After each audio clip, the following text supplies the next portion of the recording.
Doctor Savitri पाठक सामाजिक एवं शैक्षणिक संस्थान के गैर औपचारिक शिक्षा कार्यक्रम द्वारा प्रस्तुत।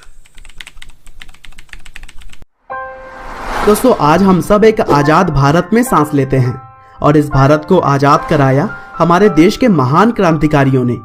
भारत को गुलामी की बेड़ियों से आज़ाद कराने में एक दो नहीं बल्कि हजारों लोगों ने अपनी जान तक दांव पर लगाई और तब जाकर कहीं अंग्रेजों के जुल्म से हमें 15 अगस्त 1947 को आज़ादी मिली थी। हालांकि दोस्तों, एक समय हर भारतीयों के मन में अंग्रेजों से स्वतंत्रता पाने की चाह तो थी, लेकिन उस समय कोई भी खुलकर अंग्रेजों के तानाशाही का विरोध नहीं कर पा रहा था। और ऐसे में भारत की आज़ादी के लिए आवाज उठाने का काम किया भारत के स्वतंत्रता संग्राम के पहले योद्धा कहे जाने वाले मंगल पांडे ने, जो कि पहले तो ईस्ट इंडिया कंपनी की बंगाल नेटिव इन्फेंट्री में एक सिपाही थे, लेकिन बाद में वही उस समय के सबसे महान क्रांतिकारी बनने में कामयाब रहे। तो दोस्तों, आज की इस वीडियो में हम जानेंगे मंगल पांडे की पूरी लाइफ स्टोरी, साथ ही साथ अंग्रेजों से जंग की वह कहानी जिसने उन्हें एक सच्चे देशभक्तों की गिनती में ला खड़ा किया। तो दोस्तों, इस कहानी की शुरुआत होती है 19 जुलाई 1827 से, जब बलिया जिले के नगवा नाम के गांव में मंगल पांडे का जन्म हुआ।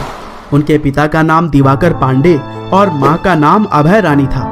और कहते हैं कि मंगल पांडे बचपन से ही शारीरिक तौर पर काफी हट्टे कट्टे थे और इसीलिए ईस्ट इंडिया कंपनी के सेना के एक अधिकारी ने उन्हें सेना में भर्ती होने की सलाह दी। और फिर 1849 में जब वह करीब 22 साल के थे, तब ईस्ट इंडिया कंपनी की बंगाल सेना के साथ वे तैनात हो गए। हालांकि दोस्तों, नौकरी पाने के कुछ सालों के बाद से भारतीय लोगों के अंदर अंग्रेजी हुकूमतों की बेकार नीतियों और भारतीय लोगों के साथ किए जा रहे भेदभाव के चलते अंग्रेजों के प्रति नफरत काफी बढ़ चुकी थी और एक समय भारत अंग्रेजों के अन्याय से पूरी तरह से जूझ रहा था। हालांकि अभी भी लोग पीठ पीछे अंग्रेजी हुकूमतों की बुराई तो करते थे, लेकिन कोई भी सामने आकर कुछ भी कहने की हिम्मत नहीं जुटा पाता था। लेकिन दोस्तों, अब शुरू होती है वह कहानी जिससे कि आगे सब कुछ बदलने वाला था। यह साल चल रहा था 1857 का, जब अंग्रेजी हुकूमत की सेना की बंगाल यूनिट में राइफल के अंदर नई तरह के कारतूसों का इस्तेमाल शुरू हुआ। और यह कारतूसें कुछ इस प्रकार की थी कि इसे बंदूक में डालने से पहले अपने दांतों से इसे खोलना पड़ता था। लेकिन जब थोड़े दिनों के बाद से भारतीय सैनिकों को यह पता लगा कि जिन कारतूसों को मुंह से खोलकर वह बंदूक में डालते थे, उन कारतूसों को बनाने में गाय और सूअर की चर्बी का इस्तेमाल किया जा रहा था। और यह बात जब भारतीय सैनिकों को पता चली, तब वे आग बबूला हो गए, क्योंकि अंग्रेज भारतीयों के धर्म को भ्रष्ट करवाने वाले काम करवा रहे थे। और उस समय भारत के हिंदू और मुस्लिम धर्म के लोग इस बात के विरोध में आ गए और उस समय अंग्रेजों की सेना में काम कर रहे भारतीय जवानों ने नए कारतूस का इस्तेमाल करने से साफ साफ मना कर दिया। और इस तरह से 9 फरवरी 1857 के दिन जब मंगल पांडे ने नए कारतूस को इस्तेमाल करने से मना किया, तब अंग्रेजों को यह बात बहुत ही बुरी लगी और फिर अंग्रेजों ने मंगल पांडे के हथियार को छीनने और उनकी वर्दी उतार लेने के आदेश दिए। और फिर 29 मार्च 1857 को जब मेजर ह्यूसन मंगल पांडे की राइफल छीनने के लिए आगे बढ़े, तब मंगल पांडे ने उन्हें मौत के घाट उतार दिया और वहां से भाग निकले। और फिर आगे चलकर उन्हें पकड़ने का काम और भी कई सारे ऑफिसर्स को दिया गया, लेकिन मंगल पांडे से कोई भी बच के नहीं निकल पाया करता था।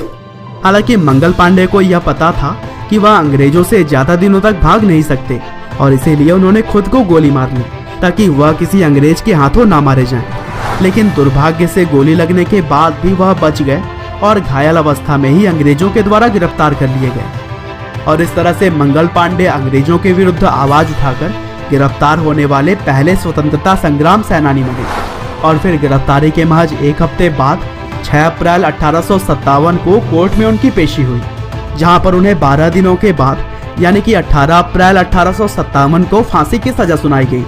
लेकिन अंग्रेजी हुकूमत उनके समर्थन में उठ रही आवाजों से काफी डर चुकी थी और इसीलिए मंगल पांडे को 10 दिन पहले ही यानी कि 8 अप्रैल 1857 को फांसी दे दी गई। हालांकि दोस्तों, भले ही मंगल पांडे ने देश के लिए अपनी जान न्यौछावर कर दी थी, लेकिन इस फांसी के बाद से पूरे उत्तर भारत में बगावत की आवाज उठने लगी, जो कि जल्द ही पूरे देश में फैल गई। और मंगल पांडे से उठी आजादी की चिंगारी ने एक ऐसा रूप लिया जिससे कि 15 अगस्त 1947 को हमारा देश आजाद हो सका। तो दोस्तों, एक बार फिर से हम सलाम करते हैं उन देशभक्तों को जिन्होंने देश की आजादी के लिए अपना सब कुछ न्यौछावर कर दिया।